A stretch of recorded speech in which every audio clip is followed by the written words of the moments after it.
let's bust some myths that stand in the way of pattern designers. My name is Oksancia. I have been a pattern designer, a repeat pattern designer, a fabric designer for over 15 years now, as well as a published children's book illustrator and author, and an online teacher to more than 1,500 students. So I have seen a lot of myths because I started out myself believing in things. I get a lot of emails and comments asking me about these things. So in this video, you are going to learn the truth behind some of these myths that stand in your way and that hold you back. So let's jump right in. Myth number 1 for repeat pattern designers.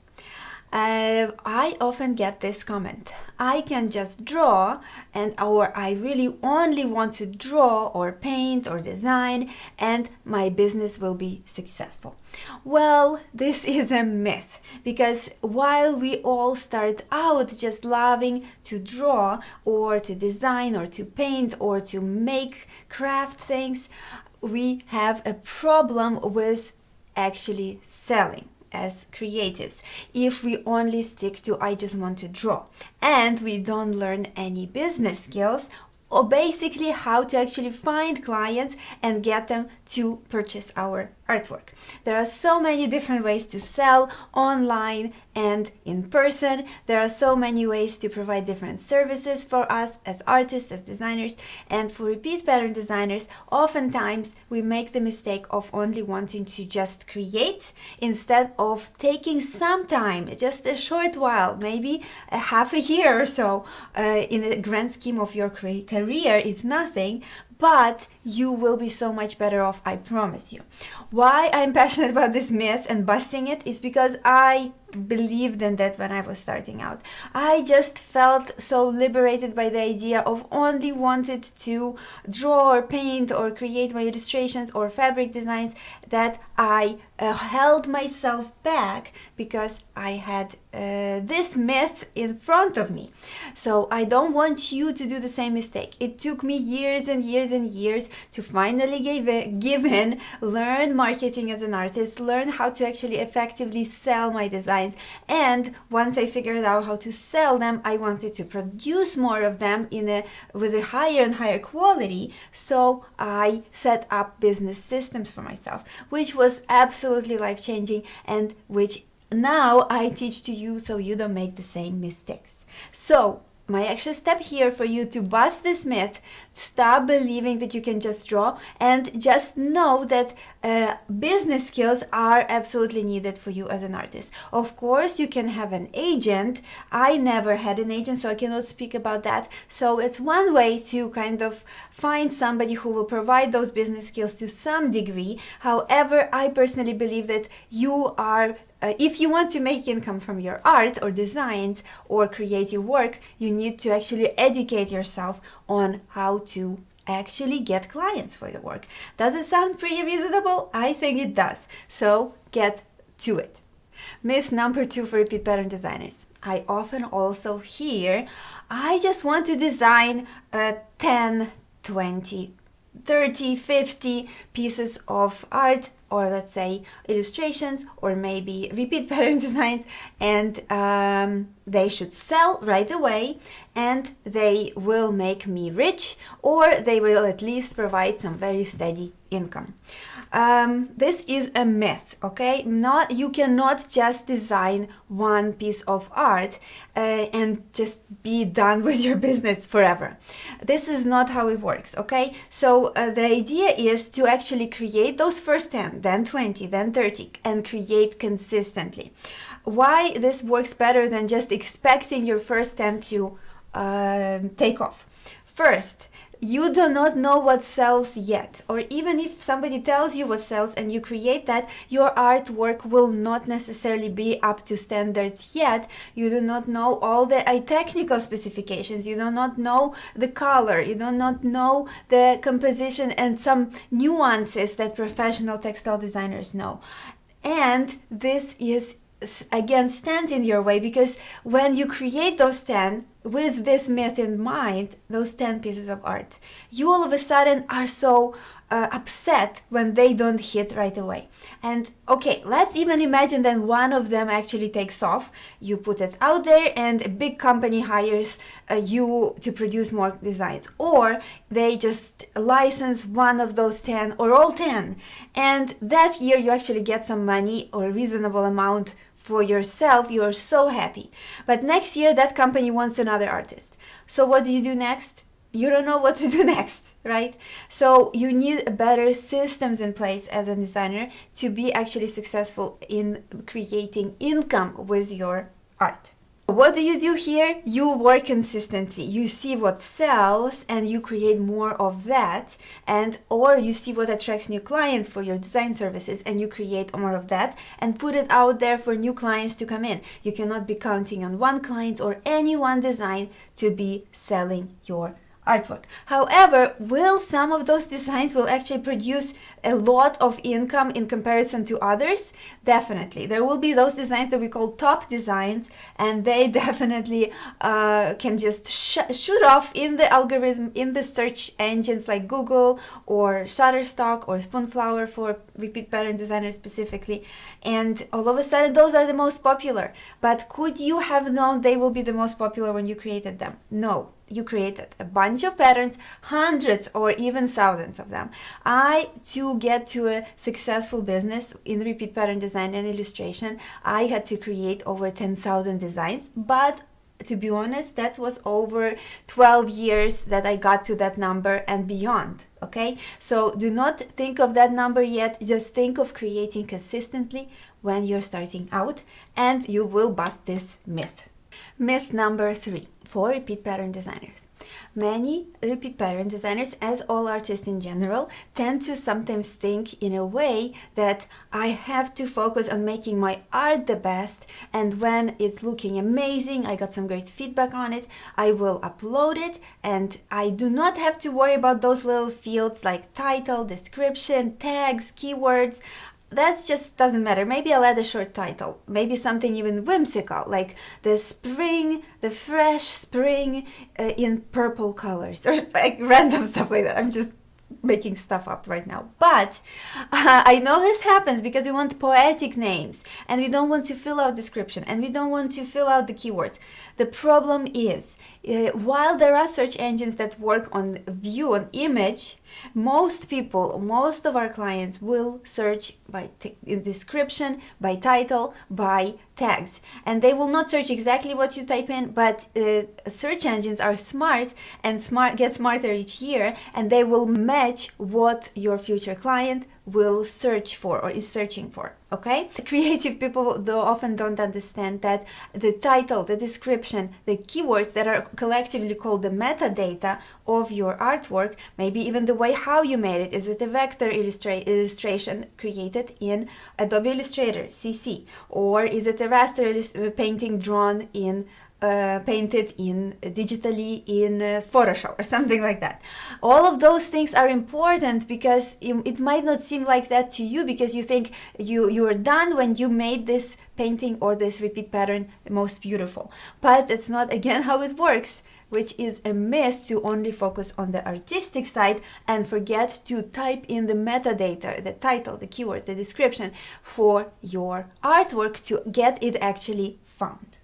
Okay, so your action point here is to make sure that you describe and add everything to your artwork to the best of your ability. What is on it, the colors, how it is made, is it a vector or is it a raster, what subjects on it, is that like cats on it or flowers, which flowers? All of those things are important, and depending on the website you will have more of a place to type things or less.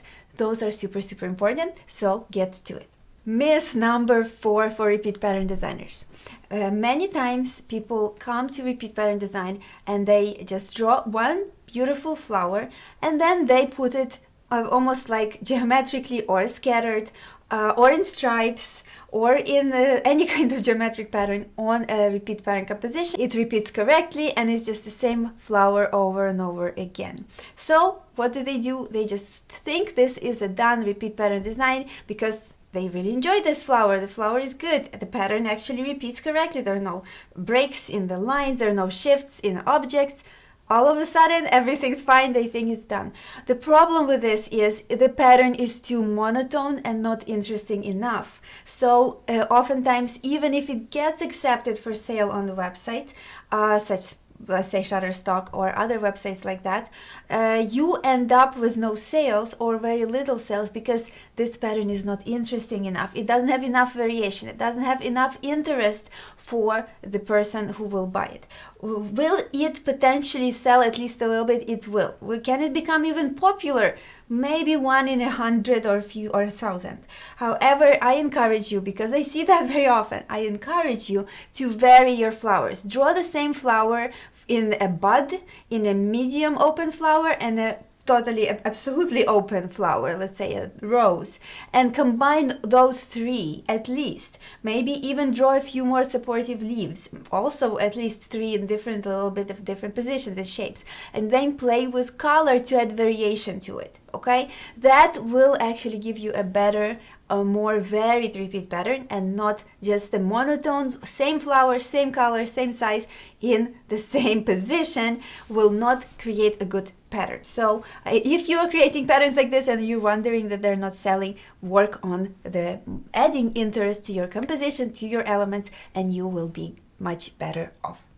Myth number 5 for repeat pattern designers. I often hear from my online course students, I want to come up with my unique signature style in repeat pattern design, in illustration, in art, what have you, and I want to just work with it, and how do you recommend that I do it? So basically they think they can come up with a unique signature style. The problem with that is, while you cannot just think of it in your head, from my experience, from experience of many different people, you will have to kind of go through a process of finding and figuring out your style. You will not just come up with it sitting down. Okay, I will put on my to-do list today, come up with my signature style. This is a process of experimentation, a process of analysis what worked, a process of trying more of what worked, and it takes sometimes a few months, sometimes a few years, which is totally okay. Once you figure out this signature style, or it can be actually a few different styles for you, like it was for me, I have a few different directions that seem to be working well, and I create more in those directions. But I did not necessarily just sat down one day and came up with my style.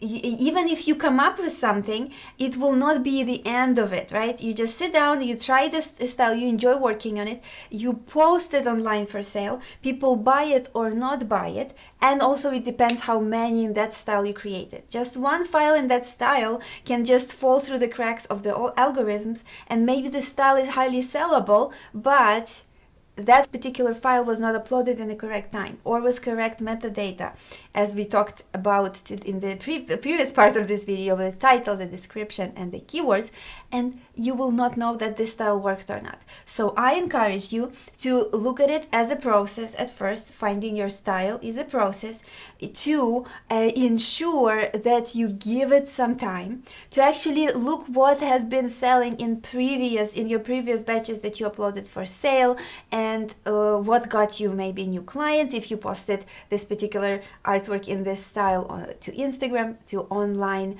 places where you have your portfolios, and that should guide more of your style development. Okay, so it's not coming up with your style in a spot, is finding it through a process. Okay, I hope this helps. Well, today we busted 5 myths that I very commonly hear from my online course students, from my audience, and I actually had basically all of these myths in my own head starting out, which held me back. So after this video, I hope they will not be holding you back anymore. Now, if you want to learn more in depth about a repeat pattern design business and how to become a professional repeat pattern designer with or without a degree, I am inviting you to a live free webinar, free live event online that I am hosting next week, and all the details about it are in the description to this video and in the info card that is in the corner of this video. This is a free live webinar that I will be packing full of amazing and useful steps, step-by-step information, what you can do to actually start your own repeat pattern design business this year. So hop on over there, sign up. It's a free webinar and I've gotten amazing feedback from it before, so I cannot wait to share it with you. Also, you might be watching this video later and you might say, oh my goodness, Oksana, I want this webinar, but it's too late, right? The time has passed. Totally okay. What you can do is to go through that link again under this video in the info card, and you will be taken to my on-demand webinar that I also have on this topic, and you will also be automatically added to the list when I again do this live webinar that I'm talking about, that I'm running next week. You will be notified and you can join me live, as well as super awesome free resources for you right on my newsletter list that you will join by signing up for my on-demand webinar. And I cannot wait to share more of my experience with you, and I do hope that if you like this video you will click the like under this video, and that you will subscribe to my channel, because I am creating new and new helpful videos for artists who want to create their online business, and for repeat pattern designers specifically. All right, my amazing creative friends, grow, love, and create, and I will see you in my next video. Bye.